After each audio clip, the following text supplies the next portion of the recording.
สบายดีเด้อพ่อแม่พี่น้องเมื่อคืนอีจอยนอนทำไมมันนอนเมื่อคืนมันนอนบ่หัวจังไดกับบ่หูเนาะมันนอนน้ำแม่มันบ่หัวจังไดเพราะว่า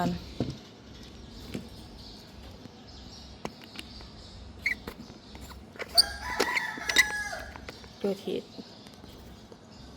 บ้านมันเนาะ แต่มันไปตีบ่หูมันนอนน้ำแม่มันบอกสบายดียังเศร้าจ้า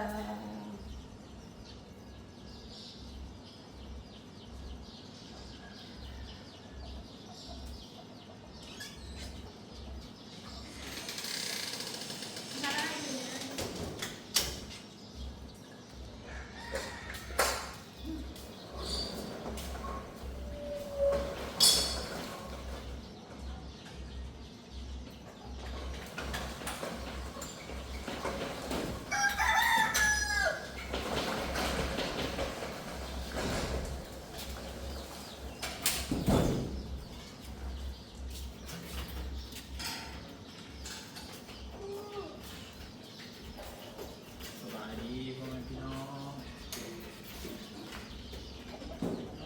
กูจอดมานอนแม่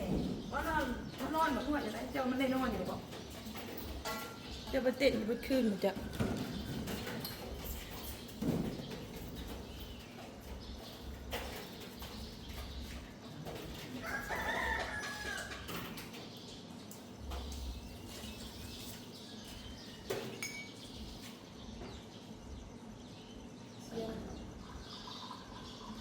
ได้ยินเสียงตุ๊ก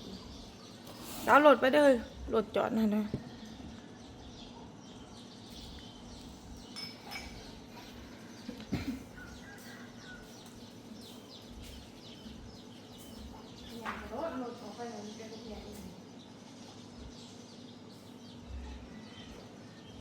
นี่ครับ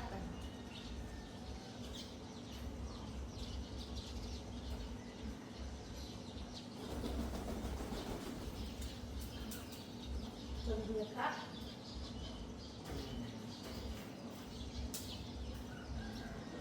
โอ้ยงานเราจอดนะฮะมันจะเป็นจู้มาจอดเป็นยังเจ๊เป็นนายคนทำ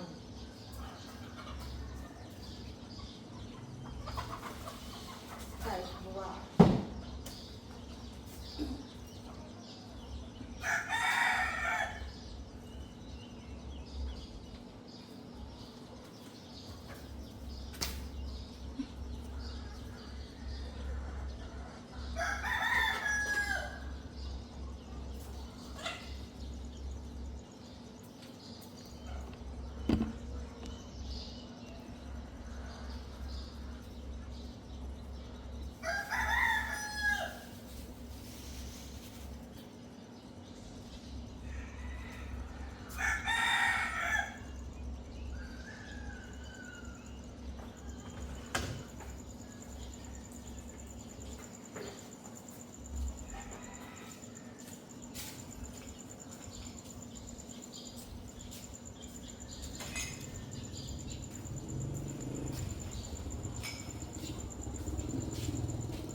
เสร็จ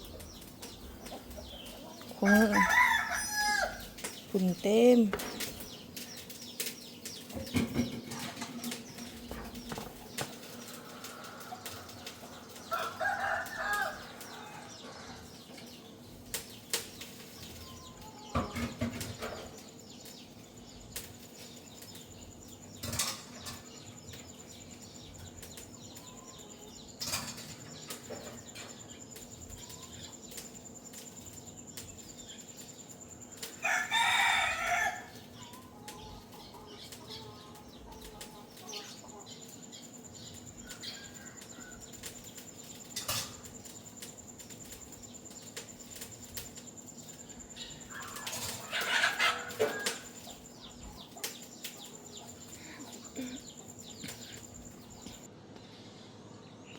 ขี้ปุ่นเดี๋ยวมันก็มีเด้อมันก็มีเด้อถ่ายคลิปอยู่นี่แหละ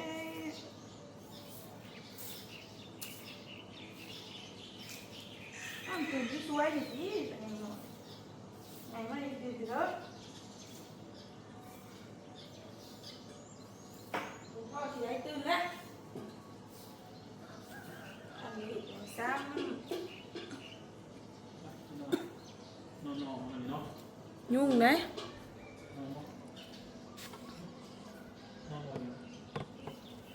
ปวดขี้ปุ่นแค่นี้ก่อนเยอะ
เอ้ยมาเกาะนี่บ่เห็นนั่นแหละ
เสียงพินเสียงแคน